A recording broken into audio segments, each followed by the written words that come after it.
অনেক অনেক বছর আগে সবুজে ঘেরা এক গভীর জঙ্গলে বাস করত এক ছোট্ট ডাইনোসর, নাম টিনু।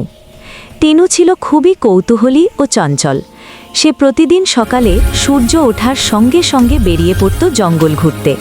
সে নতুন ফুল, পোকামাকড় আর ফল দেখে খুব মজা পেত। একদিন টিনু নদীর ধারে খেলছিল।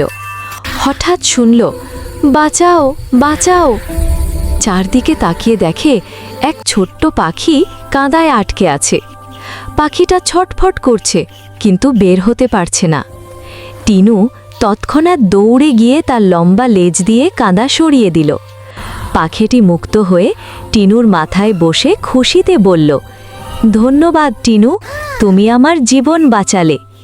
সেই দিন থেকে পাখিটি আর টিনু হলো একে অপরের সেরা বন্ধু। তারা একসাথে জঙ্গলে ঘুরত, টিনু ফল খেত, পাখি মিষ্টি সুরে গান গাইত।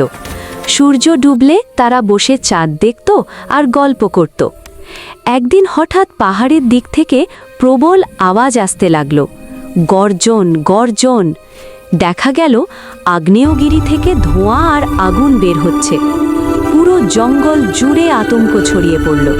প্রাণীরা দৌড়াতে শুরু করল, কেউ বনে, কেউ নদীর দিকে। টিনু হেসে বলল, যদি কারো প্রতি ভালোবাসা আর সাহস থাকে, তাহলে ছোট্ট ডাইনোসরও একদিন বড় নায়ক হতে পারে।